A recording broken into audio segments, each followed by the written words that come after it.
Chapter 38. A Mysterious Invitation. A quiet Sunday morning, an unsettling feeling hangs in the air. Tara wakes up, the usual neighborhood sounds, but something feels different, ominous even. As she sits at the breakfast table with her aloo parathas, a sudden knock at the door makes her pulse race. Durga, her mother, answers cautiously. Standing there is Mrs. Kapoor with a polite smile and an air of purpose. Good morning, Mrs. Kapoor, Durga greets, surprised.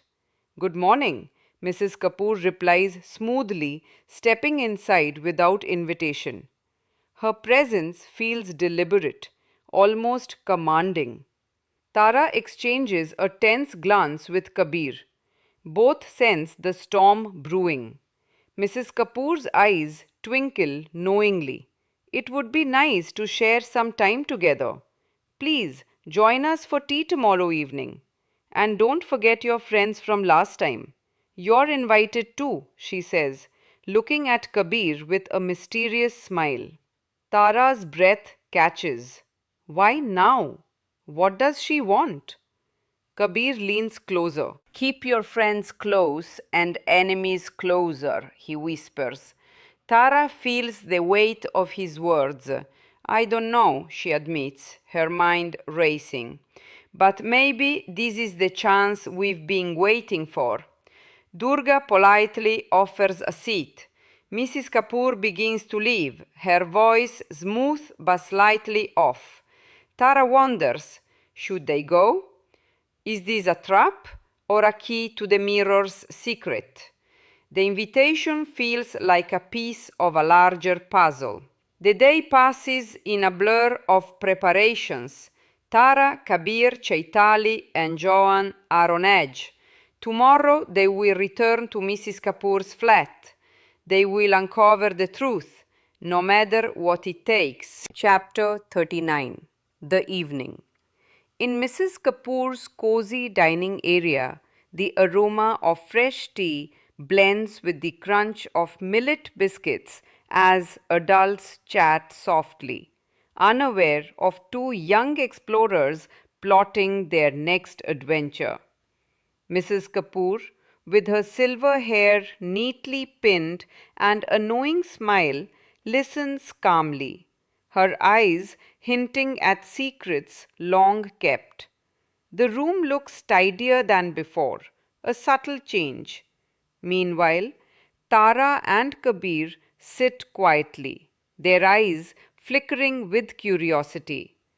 With a shared glance and a silent nod, they slip from their chairs and tiptoe toward the hallway, their steps light and cautious. The bedroom door is slightly open, revealing a warm glow from a bedside lamp. Inside, they scan the room, searching for the mysterious mirror. Tara's heart pounds with anticipation, but it's nowhere to be seen. The wall is decorated with old photographs. A heavy curtain covers the window, and a large wardrobe stands silent. Where is it? Tara whispers softly, moving carefully around the room, checking behind curtains, around the wardrobe, and under the bed. Kabir joins her, brow furrowed, equally puzzled. Tara and Kabir circle the room in silence, their excitement fading into uncertainty. There's no mirror, no sign of the mysterious object they expected. Tara's eyes narrow in frustration, while Kabir bites his lip, scratching his head. This is odd, he whispers. I thought she kept it here. Just as Tara is about to ask if they've missed something, they hear it, the soft shuffle of Mrs. Kapoor's slippers approaching. Oh, oh, Tara whispers urgently. We need to get out of here, now. They scramble toward the door, stepping quickly and quietly. As they slip out, Tara quietly closes it behind her just in time. Mrs. Kapoor appears at the end of the hall, glancing their way but saying nothing. She turns and walks back towards the kitchen, her slippers shuffling softly. Tara and Kabir breathe a sigh of relief, but their minds race. They didn't find the mirror, so where could it be?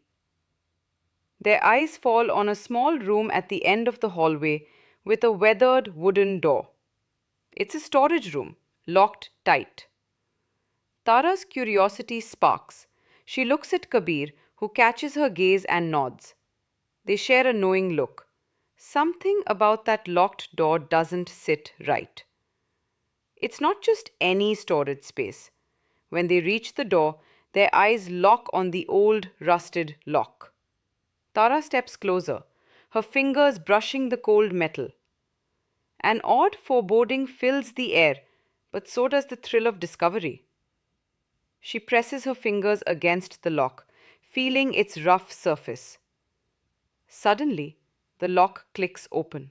Tara pulls her hand back sharply, her breath catching. The door creaks open just a crack.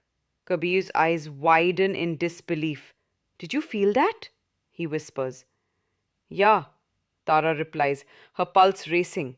"It just unlocked on its own." They both stand frozen, the weight of what just happened sinking in.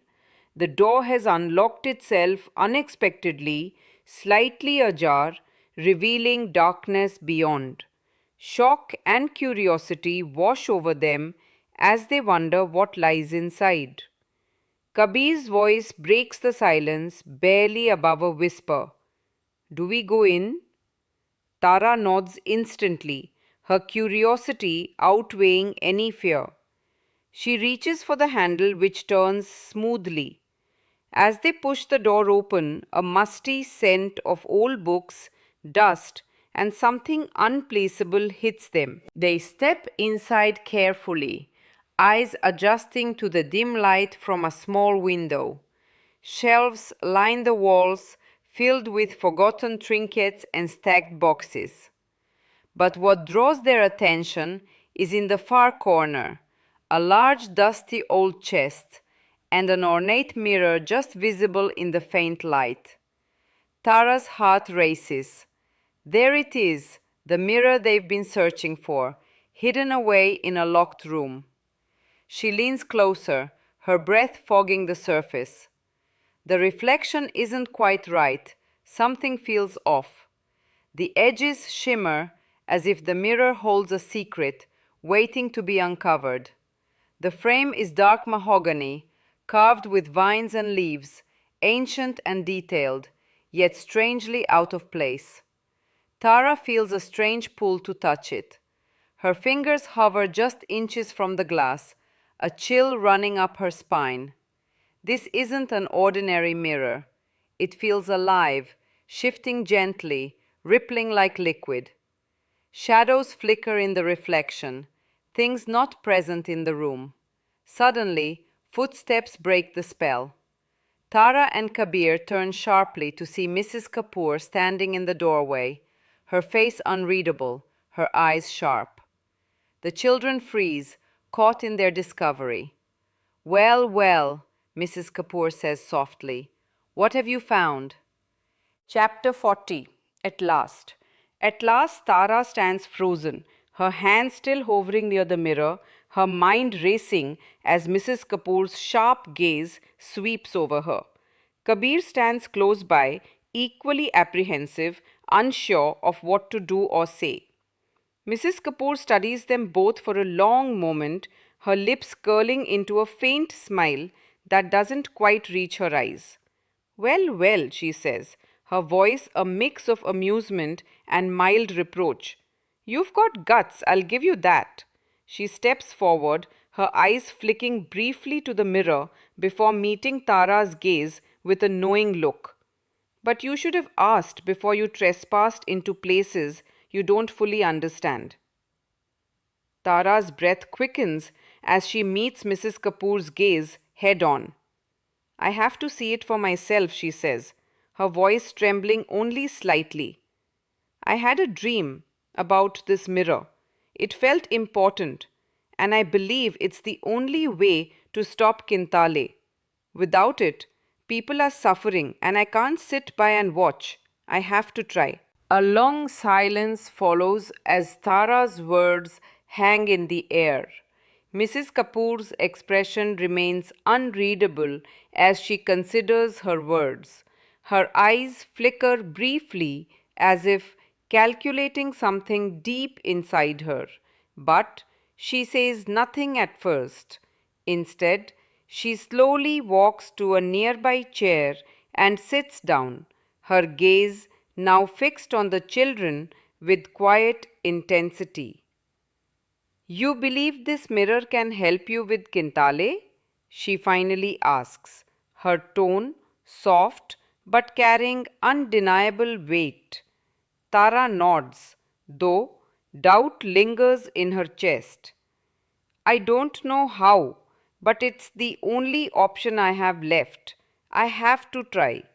Kintale's influence is too strong, and without something like this, I don't think anyone can stop him. Mrs. Kapoor leans back, folding her arms as she carefully studies the mirror again, her expression guarded. She remains silent for a few moments, weighing her decision. Tara's pulse races as she watches her every move, trying to understand the depths of what the older woman is thinking. Mrs. Kapoor's voice is calm but firm. Kintale has caused enough harm, and you're right. No one can stop him without help. Tara's heart lifts with hope. So you'll help us use the mirror? She whispers. Mrs. Kapoor offers a small, knowing smile, something sly behind it. I will allow you to use the mirror, yes, she says slowly, her eyes shining with unreadable intent. But I'll be watching closely. If you think it will stop Kintale, then it's worth a shot. Tara senses Mrs. Kapoor's true motives are more complex, but she chooses to trust her for now. I'll guide you when the time comes, Mrs. Kapoor continues softly. Remember, power is never given freely. Tara glances at the mirror, heavy with the weight of her decision. It calls to her, promising answers just out of reach. As Tara and Kabir prepare to leave, Mrs. Kapoor's gaze lingers on the mirror, her mind darkening with thoughts of what lies ahead. Deep inside, she yearns for the power it holds, waiting patiently for her moment. The gathering winds down, teacups empty, biscuits gone. Mrs. Kapoor resumes her gracious hostess role, chatting about trivial things, unaware of the secret the children carry. Tara sits quietly, her mind racing. Kabir fidgets, excitement and curiosity bubbling beneath his calm exterior. They exchange glances, silent and knowing, as the normalcy settles around them. Tara feels the weight of her secret pressing on her chest. She worries how her parents might react if she reveals the truth about the mirror, her dream, Kintale, and what she believes must be done. Her father, Arvind, is practical and grounded. He'd likely dismiss her fears. Her mother, Durga, protective and caring, would probably worry. Tara isn't ready to burden them with something so strange, especially when she's unsure of what the mirror can really do. As the conversation continues around the table, Tara subtly glances at Chaitali and Johan, seated a little further away. Her eyes flicker to them, and in that brief moment, she gives a small, barely noticeable nod, a silent signal. Johan, perceptive as ever, catches it immediately. His eyes narrow slightly and he nods back. Chaitali, sitting beside him, notices Tara's gesture and sharpens her gaze, silently taking in the unspoken message. The dinner ends and everyone begins to stand, gathering their bags. Tara's heart pounds faster as departure approaches. Mrs. Kapoor, with unusual grace, stands to say her farewells. It's my pleasure, truly. I hope you enjoyed the tea.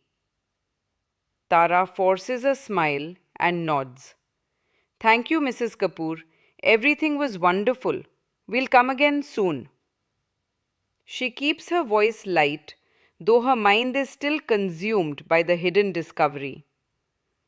Her parents also express gratitude. Arvind, even formal, shakes Mrs. Kapoor's hand.